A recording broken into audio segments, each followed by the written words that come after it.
نحمدہ ونصلی علی رسولہ الکریم اما بعد فاعوذ باللہ من الشیطان الرجیم بسم اللہ الرحمن الرحیم قال اللہ تبارک و تعالی ثم جعلناک علی شریعۃ من الامر فاتبعها ولا تتبع اهواء الذین لا يعلمون وقال النبی صلی اللہ علیہ وسلم کانت بنو اسرائیل تسوسهم الانبیاء کلما ہلک نبی خلفہ نبی آخر ولا لا نبی بعدی سیکون خلفاء فیکثرون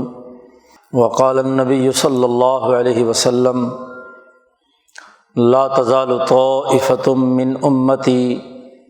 قائمین علی الحق لا یضرهم من خالفهم صدق اللہ مولانا العظیم وصدق رسولہ النبی الکریم۔ معزز دوستو، دین اسلام کی تعلیمات انسانی سماج کو درست خطوط پر استوار کرنے کے لیے ایک باقاعدہ نظام فکر و عمل دیتی ہیں۔ انسانی معاشرہ دنیا میں بھی کامیاب ہو اور مجموعی طور پر انسانیت آخرت میں کامیاب ہو، اس کے لیے کیا فکر و عمل انسانیت کے سامنے رہنا چاہیے اور کن بنیادی تعلیمات کو سامنے رکھ کر عملی نظام استوار کرنا چاہیے، یہ وہ بنیادی حقائق ہیں جو انبیاء علیہم السلام کے ذریعے سے انسانیت کے نام اللہ تبارک و تعالی بھیجتے ہیں۔ انسانیت اللہ کو محبوب ہے، اس لیے انسانیت کو دنیا اور آخرت میں کامیاب بنانے کے لیے واضح اور دو ٹوک حکم، باقاعدہ ایک نظام انبیاء علیہم السلام کے ذریعے سے نازل کیا گیا ہے۔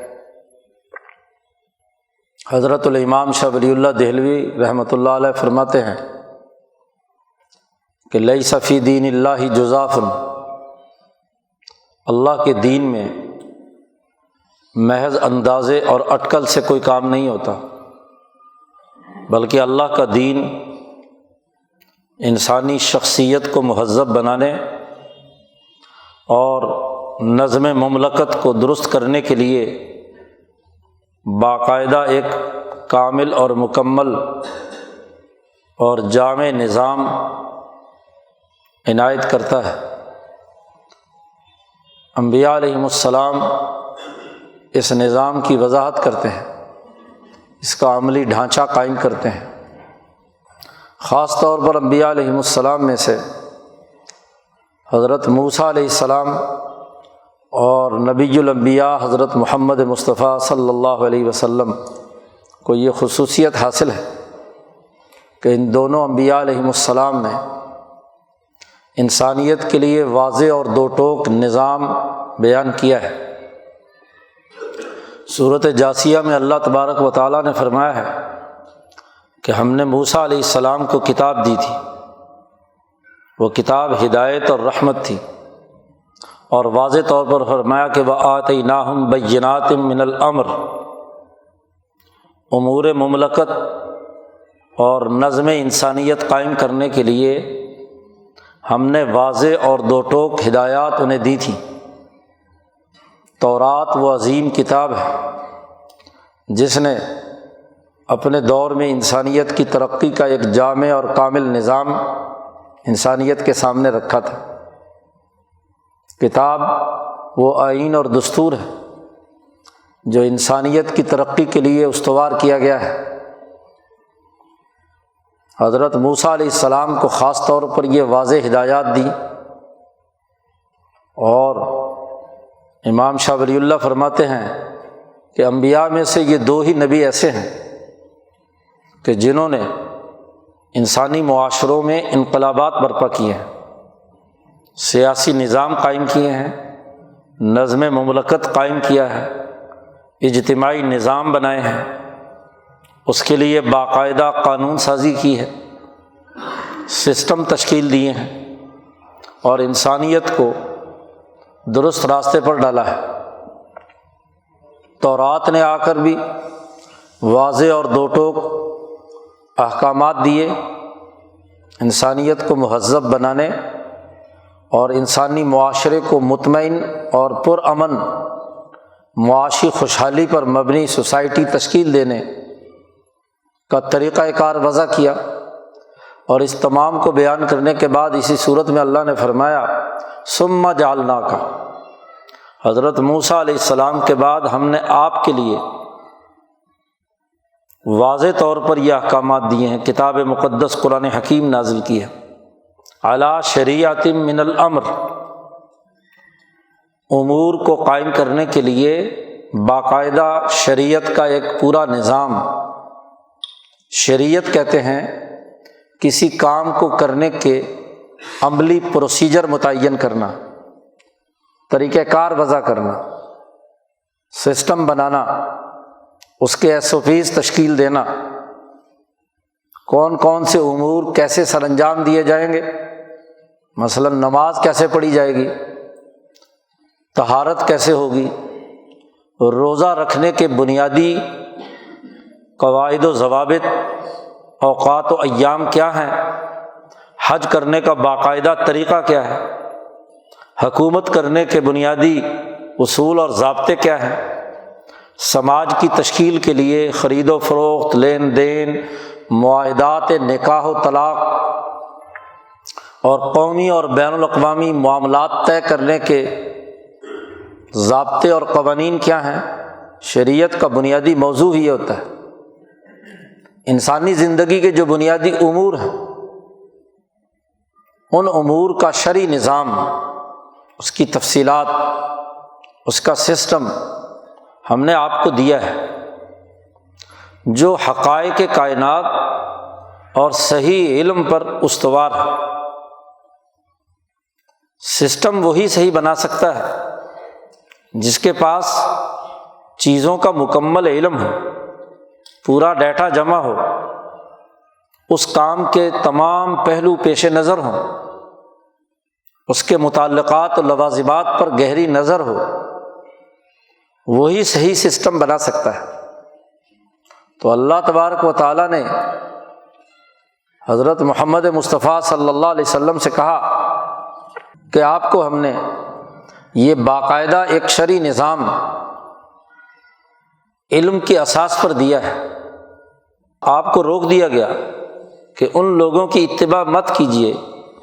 ان لوگوں کی خواہشات کی پیروی مت کیجیے، الذین لا یعلمون، جو علم نہیں رکھتے۔ یہ ہم نے انسانیت کی ترقی کا سسٹم علم اور شعور کی بنیاد پر دیا ہے، حقائق انسانیت کو سمجھ کر دیا ہے، انسان کی ضرورت کیا ہے، اس کے معاملات کس نہج پر استوار ہوں گے، اس کے مطابق ہم نے یہ نظام بنایا ہے۔ اس سے متصادم بات وہ ہے کہ جس میں علم نہ رکھنے والے اپنی خواہشات کی پیروی کریں، وَلَا تَتَّبِعْ أَهْوَاءَ الَّذِينَ لَا يَعْلَمُونَ۔ شریعت کے متصادم، سسٹم سے متصادم بات خواہشات نفس ہے۔ سسٹم وہ ہوتا ہے کہ جس پر انسانیت اجتماعی طور پر عمل کرتی ہے، قانون اور ضابطہ بنایا جاتا ہے، طریقہ کار وضع کیا جاتا ہے اور اسے کتاب کی شکل میں تحریر کر دیا جاتا ہے۔ تحریری طریقہ کار باہمی مشاورت سے اجتماعی طور پر وجود میں آتا ہے اور وہ علی سبیل الاشہاد تمام انسانوں کے سامنے، پبلک کے سامنے وہ قوانین اور ضابطے واضح کر کے ان سے حلف لیا جاتا ہے کہ وہ اگر اس ریاست کے شہری ہیں تو اس آئین، دستور اور اس کے بنائے ہوئے قاعدوں اور ضابطوں کی پاسداری کریں گے۔ پھر جو آئین، دستور، ضابطے، طریقہ کار، پروسیجر طے ہو جائے، تمام لوگوں کی اجتماعی رائے سے اجتماعی رائے بڑی ضروری ہے، انسانیت کے ضمیر کی اجتماعی آواز ہو، وہ انسانی اجتماعیت کے دائرے سے باہر نہ ہو۔ اس لیے شاہ ولی اللہ صاحب نے فرمایا البدر البازغہ میں کہ سنت مسلمۃ عند جماہیرہم، کسی بھی انسانی معاشرے کی ترقی کے لیے ایک ایسی سنت یعنی ایسا طریقہ کار جو اس سوسائٹی کے جمہور لوگوں کا تسلیم کردہ ہو، اسی سے فصل الخصومات ہو سکتے ہیں، مقدمات کا فیصلہ ہو سکتا ہے۔ اگر دونوں فریق ان قوانین پر متفق ہی نہیں ہیں تو فیصلہ کیسے ہوگا؟ کام کرنے والا ادارہ، اس کے سامنے وہ طے شدہ اصول اور ضابطے ہی نہیں ہیں جس کی بنیاد پر وہ فیصلہ کرے تو کیا فیصلہ کرے؟ خواہش اسے کہتے ہیں جس میں ایک فرد، ایک طبقے یا کسی خاص گروہ کے مفادات وابستہ ہوں، اور عام طور پر خواہش وہ ہوتی ہے جس کا خفیہ طور پر اس مخصوص طبقے کے مفاد سے تعلق ہوتا ہے اور اس کو وہ چھپا کر رکھتا ہے، ظاہر نہیں کرتا، کیونکہ ضمیر بھی ملامت کرتا ہے اور دوسرے لوگ بھی ضرور اس پر اعتراض کریں گے۔ جو قانون اور ضابطہ انسانوں سے چھپا کر رکھا جائے اور صرف ایک مخصوص طبقے کو اس کا علم ہو تو وہ ضرور اس مخصوص طبقے کی خواہشات کا آئینہ دار ہوگا، وہ کبھی انصاف فراہم نہیں کر سکتا۔ تو خواہش وہ ہے جو قانون کی شکل اختیار نہ کرے۔ ہم دنیا میں دیکھتے ہیں کہ دنیا کے جتنے سسٹم استوار ہوتے ہیں ان میں محض مفروضات، محض خواہشات، محض تصورات، محض نظریات کافی نہیں ہوتے۔ جب تک مفروضہ نظریہ نہ بنے اور نظریہ جب تک کہ قانون کی شکل میں ڈھلے اور قانون جب تک عملی طور پر اس کے کرنے کے طریقہ کار متعین نہ کیے جائیں، اس وقت تک وہ خواہش ہے۔ کسی سائنسدان کی خواہش ہے، کسی سیاستدان کی خواہش ہے، کسی بیوروکریٹ کی خواہش ہے، کسی پیر صاحب اور مولوی صاحب کی خواہش ہے۔ تو نبی اکرم صلی اللہ علیہ وسلم کو حکم دیا کہ آپ اتباع مت کیجئے ان لوگوں کی خواہشات کی جو علم نہیں رکھتے۔ وہ بات ابھی علمی درجے تک نہیں پہنچی۔ علمی درجے تک پہنچنے کے لیے تو حقائق کا اور اس کے نتائج کا آپس میں ایک پیج پر ہونا ضروری ہے۔ تجربے سے پتہ چلے، وہ ایک پائلٹ پروجیکٹ کے طور پر تو شروع کیا جا سکتا ہے کہ اس طرح کام کرنے کے نتائج کیا ہوں گے، لیکن اس کو پوری سوسائٹی پر اس وقت تک مسلط نہیں کیا جا سکتا علمی طور پر، قانونی طور پر، سماجی طور پر، جب تک کہ مسلمۃ عند جماہیرہم، جمہور کے مفادات کا وہ جب تک کسٹوڈین نہ ہو، جمہور کے مفادات کے لیے وہ کردار ادا نہ کرتے۔ اس لیے کہ انسانیت کا اجتماعی ضمیر کبھی بھی غلط بات پر متفق نہیں ہو سکتا۔ یہ بہت بڑی غلط فہمی ہے کہ جی جمہوری خراب ہو جائیں اور وہی غلط قانون سازی کریں تو کیا ہوگا۔ جمہور کبھی بھی انسانیت کے کلی اور اجتماعی قوانین سے متصادم نہیں ہوتے۔ یہ وہ مفاد پرست طبقہ ہوتا ہے جو لوگوں کے سروں پر جعلی جمہوریت کے ذریعے سے پارلیمنٹ میں پہنچ جاتا ہے، جو جمہور کا نمائندہ نہیں ہوتا، جو مزدور کا نمائندہ نہیں ہے، جو کسان کا نمائندہ نہیں ہے، جو مصیبت زدہ کا نمائندہ نہیں ہے، وہ کروڑوں اربوں روپے میں بک بکا کر اسمبلی میں پہنچتا ہے اور اس کا نام آپ نے جمہوریت رکھ لیا۔ وہ اپنی خواہشات کے مطابق قانون سازی کریں گے، اس کے مفادات کے لیے کردار ادا کریں گے، اس کے مطابق سرمایہ داری کے فیصلے کریں گے۔ اس کو جمہوریت کیا کہا جاتا ہے؟ جمہوریت تو 22 کروڑ عوام کسی ملک میں ہیں تو ان کا وہ عام انسان جس کی انسانی مشکلات، مزدور ہے، کسان ہے، کمزور ہے، ایک عام شہری ہے، عام تاجر ہے، وہ جمہور ہے، اور یہ جمہور اپنے معاشی مفادات کا تحفظ رکھنے کی عقل رکھتا ہے۔ یہ جمہور اپنے سیاسی مفادات اور امن و امان کو سمجھتا ہے۔ آپ ہی بتائیے، کسی کی جان کو خطرہ لاحق ہو اور کسی کی جان کو امن ملے، کیا انسان ان دونوں میں فرق و امتیاز کرنے سے قاصر ہے اگر وہ انسان ہے؟ نہیں۔ ایک انسان کو کسی قانون اور ضابطے سے بھوک کے مسائل درپیش ہوں، اور ایک انسان کو اس کے ذریعے سے روٹی روزی اور معاشی ترقی کی بات ہو، کیا اس پہ فرق ہے؟ جی، یہ دو روٹی کی بھوک ایک پروفیسر کو بھی لگتی ہے، ایک مولوی کو بھی لگتی ہے، ایک پیر کو بھی لگتی ہے، ایک کسان کو بھی لگتی ہے، ایک بیوروکریٹ کو بھی لگتی ہے، ایک سیاستدان کو بھی لگتی ہے، اور اسے اچھی طرح پتہ ہے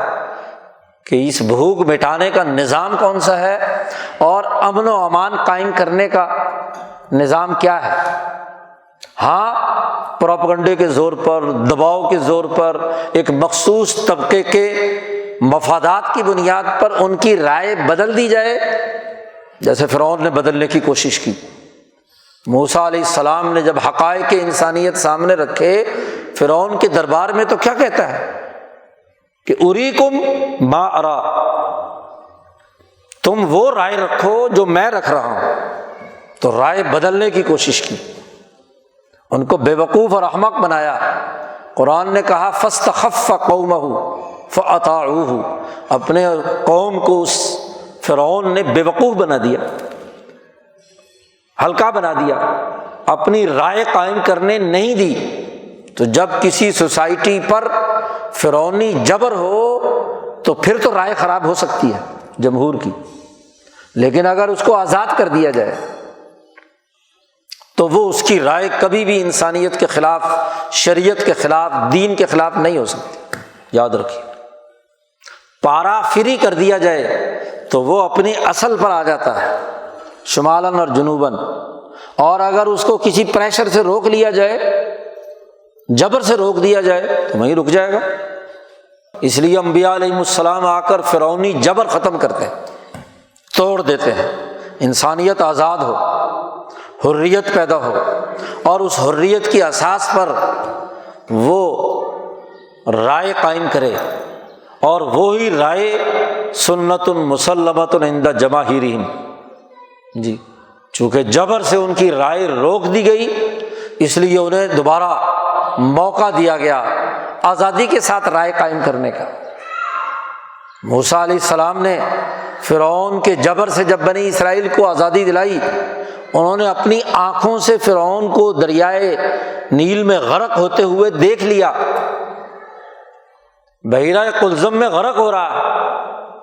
اس کے باوجود آگے چلتے ہیں تو آزادی رائے فراہم کی، اور اس تعلیم و تربیت کے اندر غلطی بھی ہوئی ان سے۔ جی، غلطی کیا ہوئی؟ گزر رہے ہیں 100-200 سال کی غلامی کے اثرات ہیں۔ ایک قوم کو دیکھا کہ کسی پتھر کے بت کے سامنے سجدہ ریز ہے، تو موسیٰ علیہ السلام سے کہا اجعل لنا الہا کما لہم آلہہ، ان کی طرح کا ہمیں بھی ایک خدا بنا دے، کیونکہ غلامی کی عادت ہے۔ جی، غلامی کی عادت ہے۔ اور پھر اگلی غلطی یہ کی کہ جب سامری نے بت بنا کر سامنے رکھ دیا انہی کے زیورات کا، اور کہا ھذا الہکم و الہ موسیٰ فنسی، کہ یہ تمہارا خدا ہے اور موسیٰ کا خدا بھی ہے، اور موسیٰ بھول گیا ہے، ایسے طور پہاڑ پہ چلا گیا۔ جی، سمجھنے میں غلطی ہوئی، آزادی رائے دی تھی، رائے میں غلطی ہوئی، تو اللہ پاک کہتے ہیں کہ ثم عفونا من بعد ذلک، ہم نے معاف کر دیا، پہلی غلطی معاف، دوسری غلطی معاف۔ کیوں؟ غلطی سے سیکھنا یہ اصل بات ہے۔ جبر سے موسیٰ علیہ السلام کا ڈنڈا سر پر ہو اور وہ خدا کو بلواتے رہیں، پکارتے رہیں، تو یہ کب تک ہوگا؟ آزادی دی اور آزادی دے کر غلطی ہوئی، خیال ان کا یہی تھا کہ یہ پتھر کا بت یا سامری کا یہ بچھڑا یہ ہمیں اللہ تک پہنچانے کا راستہ اور زلفیٰ ہے، لیقربونا الی اللہ زلفیٰ، تو اس واسطے اور راستے کو کاٹ کر موسیٰ علیہ السلام نے پھینک دیا۔ موسیٰ علیہ السلام جب واپس آئے ان کی غلطی معاف کر دی اور سامری سے کہا لَنُحَرِّقَنَّهُ ثُمَّ لَنُنْسِفَنَّهُ فِي الْيَمِّ نَسْفًا، ہم اس بچھڑے کو جلا کر راکھ کر دیں گے اور ایسے اس کی راکھ دریا میں بکھیر دیں گے جیسے ہم نے فرعون کو بکھیر دیا۔ یہ خدا تک پہنچنے کا ذریعہ کیسے ہے؟ خدا تک پہنچنے کا ذریعہ ایسا ہوتا ہے؟ جی ایسا نہیں ہو سکتا۔ تو غلطیوں سے انسان سیکھتا ہے۔ غلطی کی اور عفونا، اللہ کہتے ہیں ہم نے معاف کر دیا، لعلکم تشکرون، تاکہ تم شکر ادا کرو۔ اپنی غلطی سے سیکھو اور غلطی سے سیکھ کر اپنے آپ کو از خود ٹھیک کرو۔ اگلے مرحلے میں تو مسلسل اگلے مرحلے میں جو باصلاحیت لوگ تھے وہ اس اگلے مرحلے کے لیے تعلیم و تربیت حاصل کرتے رہے، انہی کے بل بوتے پر تو یوشع بن نون نے حکومت قائم کی، اور انہی کے لیے آتیناہم بینات من الامر، کہ ان کے لیے واضح دو ٹوک احکامات تورات کی صورت میں اللہ تبارک و تعالیٰ نے نازل کیے، اور انہوں نے ہی انسانی تاریخ میں ایک نیا نقشہ کھینچا کہ بیت المقدس سے جالوت کا خاتمہ کر کے وہاں پر بخت و نصر کا خاتمہ کر کے وہاں پر اپنی حکمرانی قائم کی۔ اگلے 200 سال بنی اسرائیل کی حکمرانی بیت المقدس پر ہے، ہیکل سلیمانی تعمیر ہوتا ہے، ترقیات کے نئے نئے منازل طے ہوتے ہیں۔ تو بنیادی طور پر انسانیت کو اگر جبر سے آزاد کر دیا جائے تو کبھی بھی ان کا جمہور غلطی نہیں کرتا، جبر کا خاتمہ کرنا ضروری ہے۔ تو اللہ پاک فرماتے ہیں کہ ہم نے آپ کو شریعت من الامر، اللہ کے جو احکامات ہیں وہاں سے ہم نے ایک شریعت تمہیں دی، ایک قانون اور ضابطہ دیا ہے جو علم پر مبنی ہے، لہذا اس علم سے متصادم جو خواہشات پر مبنی باتیں ہیں الذین لا یعلمون، ان کی اتباع مت کیجیے۔ اہل علم کا بنیادی تقاضا یہ ہے کہ وہ اپنے علم اور طے شدہ قوانین اور ضابطوں کے مطابق سسٹم چلائیں، نہ یہ کہ جاہلوں اور علم نہ رکھنے والوں کی خواہشات کی پیروی کرنے لگے۔ یہ بہت بڑا ظلم ہے، بہت بڑی خرابی ہے۔ طے کردہ سسٹم کے مطابق نظم مملکت چلانا یہ ہر افسر کی ذمہ داری ہے، ہر اہل علم کی ذمہ داری ہے۔ انسانیت نے اپنے تجربات اور مشاہدات سے، انبیاء کی تعلیمات اور اپنے تجربات و مشاہدات سے ہر شعبے کے بنیادی انسان دوست قوانین دریافت کر لیے ہیں۔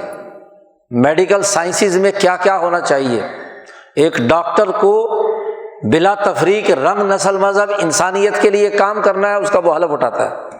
یہودی ہو، عیسائی ہو، ہندو ہو، مسلمان ہو، اسے حلف اٹھانا ہے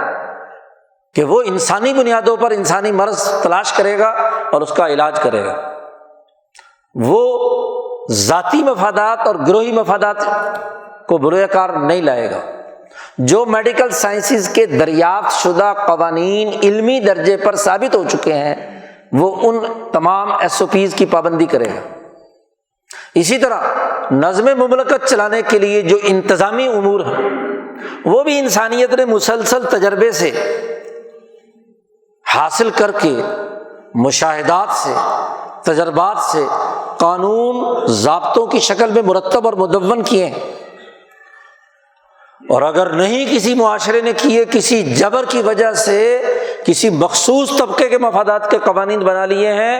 تو جبر ختم کرنا ضروری ہے۔ جی سیاسی قوانین ہو، معاشی ہو، معاشرتی ہو، انتظامی ہو، عدالتی ہو، مذہبی ہو، تعلیم و تربیت کے ہوں، انہیں انسانیت کو سامنے رکھ کر جو بنیادی دریافت شدہ حقائق ہیں، ممکنہ اس میں چور دروازے ہو سکتے ہیں مفادات اٹھانے کے، ان کو بند کرتے ہوئے سسٹم بنانا، یہ ہر شعبے کے تمام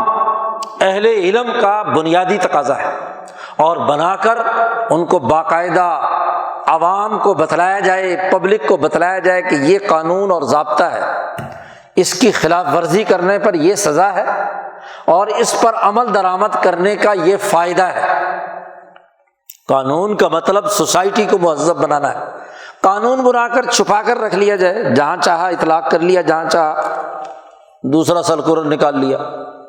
غلامی کے زمانے میں بر عظیم پاک و ہند میں چونکہ 7 سمندر پار سے آنے والی سامراجی طاغوتی قوم نے ہم پر تسلط حاصل کیا ہوا تھا، تمام سسٹم تباہ کر دیے، بظاہر دکھانے کے دانت اور کرنے کے دانت اور،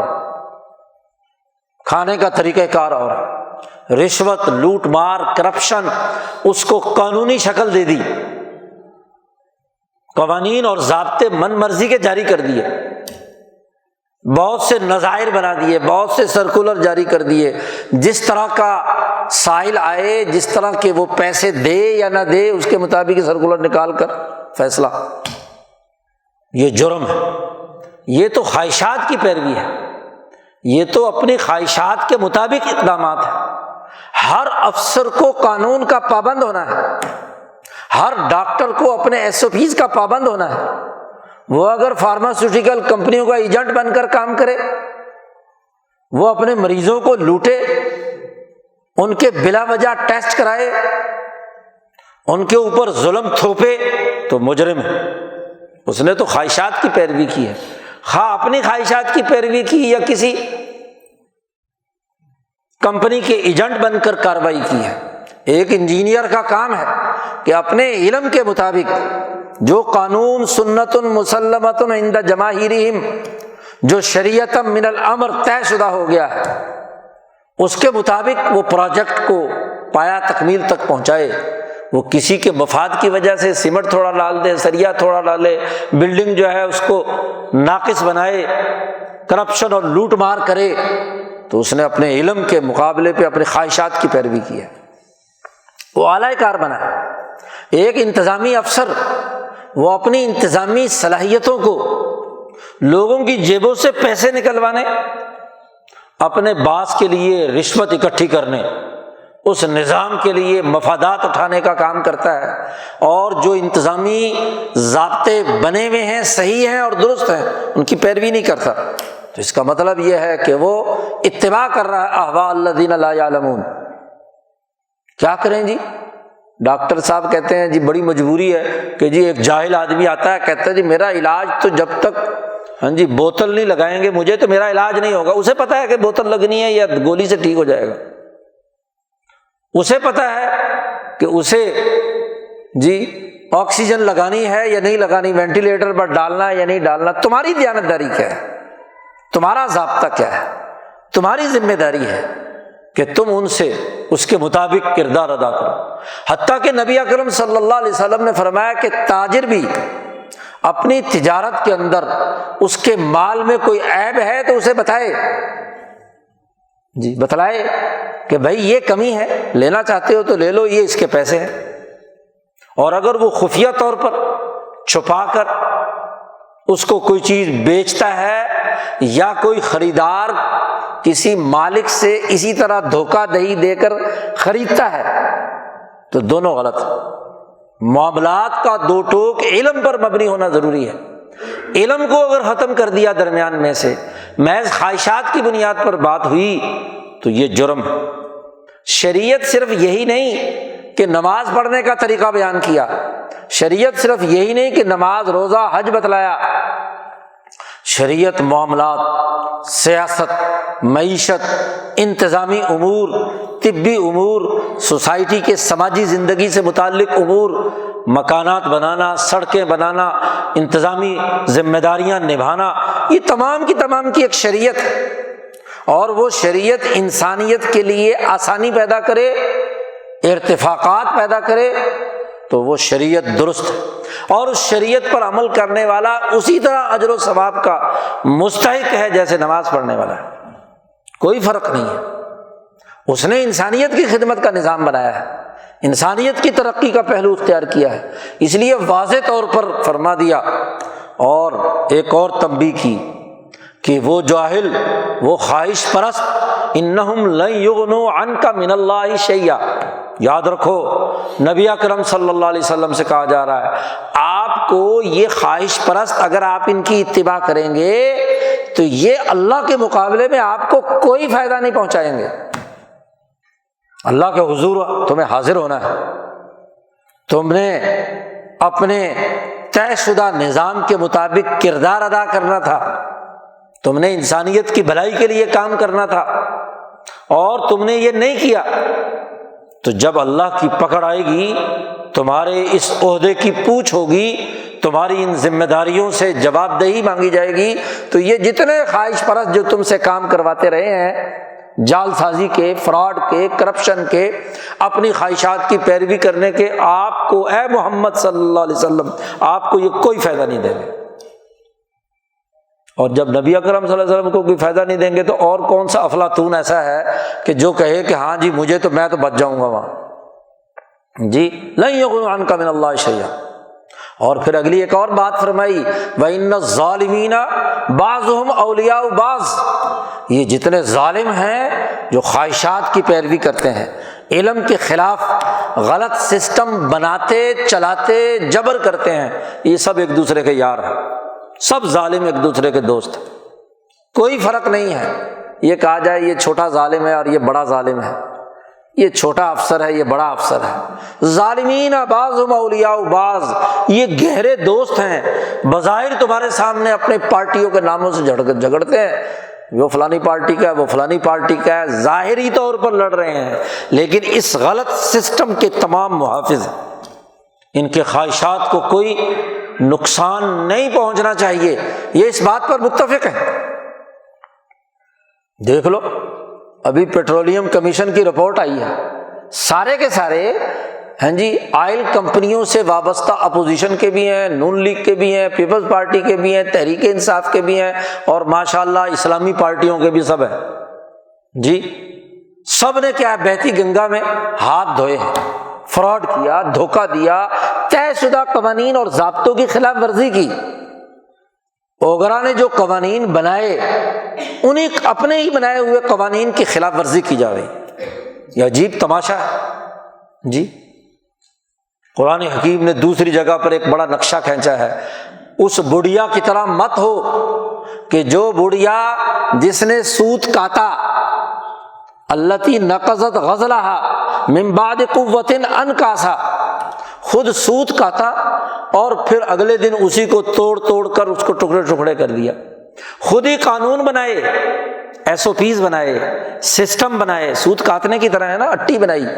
وہی پارلیمنٹ، وہی افسر، وہی وزارت، وہی قانون بناتی ہے، ضابطے بناتی ہے، طریقہ کار طے کرتی ہے،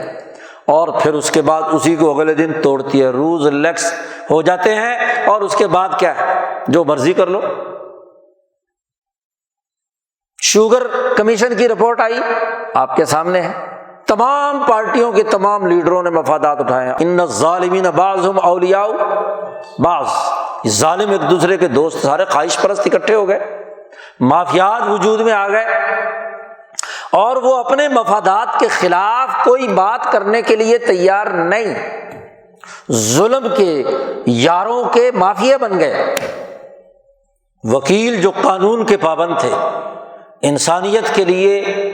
لا اینڈ آرڈر قائم کرنے کے لیے ایک اہم ترین رول ادا کرنے والے تھے، وہی قانون کی دھجیاں بکھیرے، وہی قانون توڑے، ان کے مفادات پر زد پڑنے والا کوئی انسانی مفاد کا کوئی بھی قانون آ جائے، احتجاج، ہڑتال، توڑ پھوڑ، خرابی۔ اور پھر عجیب تماشا ہے کہ اگر کوئی ان کے خلاف فیصلہ آ جائے تو اگرچہ وہ نیک نیتی پر مبنی نہیں ہوتا تو اس کے گندے پوتڑے کھولیں گے، لیکن اگر دبا رہے تو دونوں ایک دوسرے کو حاجی کہتے رہیں گے جی۔ یہ عجیب تماشا ہے، پورے عدالتی نظام میں، پورے قانونی نظام میں اپنے اپنے گروہ اور اپنے اپنے مفادات اور اپنے اپنے خواہشات کے مطابق افراد داخل کر دیے گئے۔ بیوروکریسی کو لے لو، اپنے اپنے گروپ ہیں، اپنے اپنے مفادات ہیں، اپنے اپنے انہوں نے مافیاز بنا لیے جو اس مافیا کا حصہ بنے گا ٹھیک ہے، ورنہ اٹھاؤ اور پھینکو افسر کو کہیں کڈے لین۔ سیاستدانوں نے اپنے اپنے گروہ بنا لیے۔ جی شاہ ولی اللہ صاحب فرماتے ہیں جب کسی قوم پر ایسے لوگ حکمران بن جائیں جو رأی جزی یعنی انفرادی اور ذاتی خواہشات کے قیدی ہوں تو اس پوری قوم میں تباہی آ جاتی ہے۔ جی رأی کلی اجتماعی مفاد کے بجائے ذاتی مفاد کے تناظر میں جو سربراہ بن جاتے ہیں وہ یا تو درندہ صفت ہوتے ہیں، ان کے اقوال و افعال سبعیہ، سبا کہتے ہیں درندے کو، شیر جیسے چیرتا پھاڑتا ہے، بھیڑیا جیسے جی لوٹ مار کرتا ہے پھاڑتا ہے، تو ان کے یا تو درندہ صفت والے اعمال ہوتے ہیں، درندگی کی حد تک وہ پوری قوم کو نوچتے ہیں، اور یا ان کے اقوال و افعال شہویہ ہوتے ہیں کہ جنسی خواہشات پورا کرنے جی مفادات کو اٹھانے کے چکر میں پڑے مبتلا ہوتے ہیں، اور یا ان کے مفادات اور ان کے کردار شیطانی ہوتے ہیں۔ شیطان وہ ہے جو انسانیت سے متصادم عمل پر اکساتا ہے، قتل انسانیت، تہمت لگانا، چوری کرنا،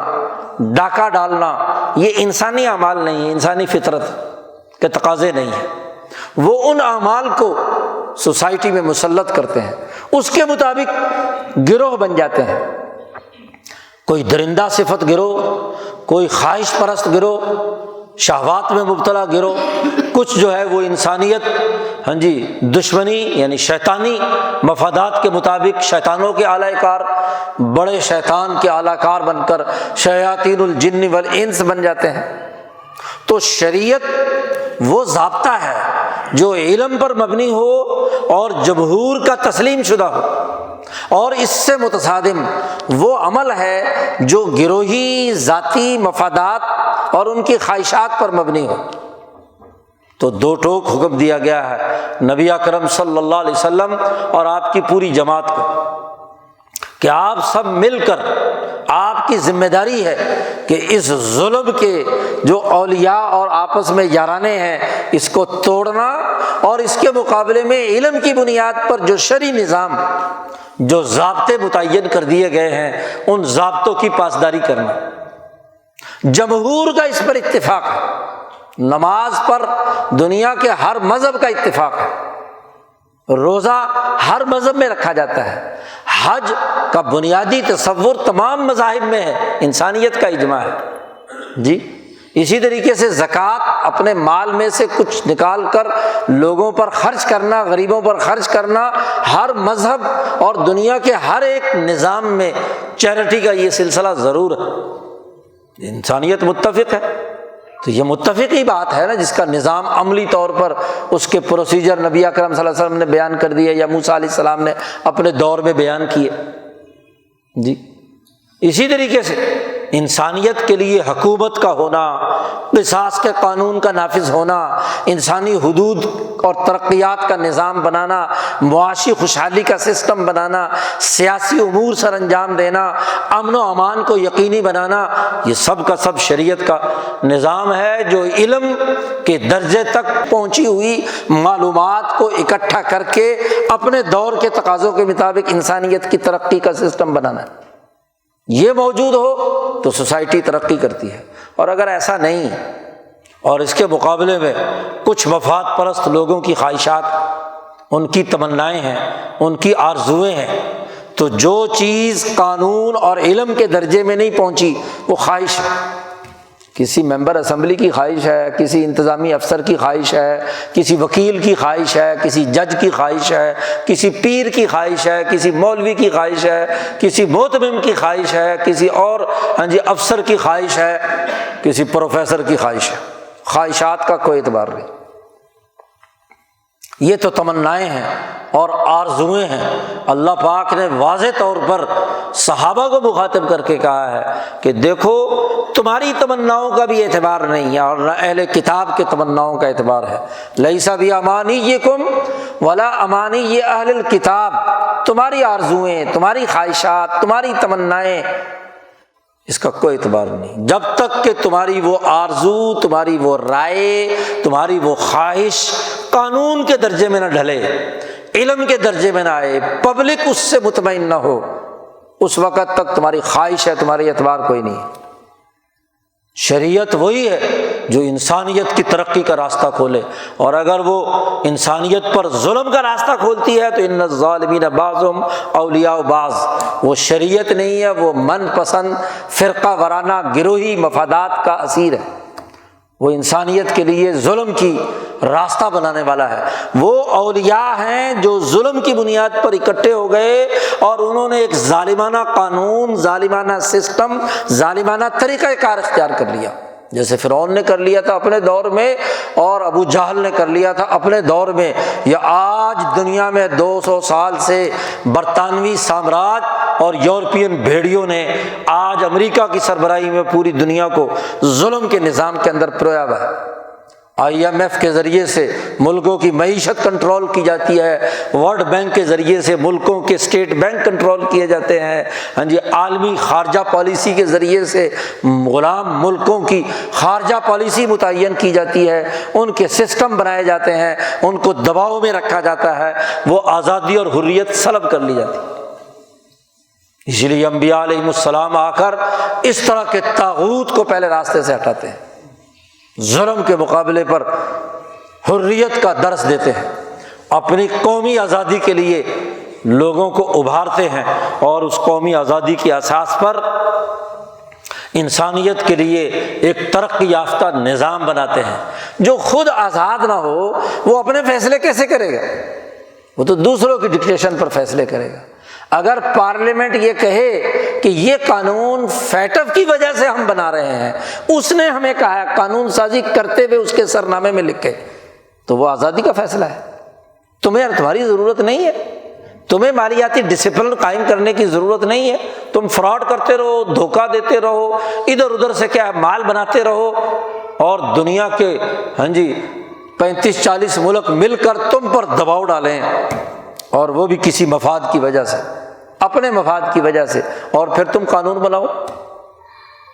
تو شریعت وہ ہوتی ہے جو انسانیت کے لیے دو ٹوک طریقہ کار اور ضابطہ بناتی ہے، جس سے انسانیت کی ترقی کا نظام بنے، اور وہ علم پر مبنی ہونا چاہیے، حقائق پر مبنی ہونا چاہیے، کچھ لوگوں کی خواہش اور تمناؤں پر مبنی نہیں ہونا چاہیے۔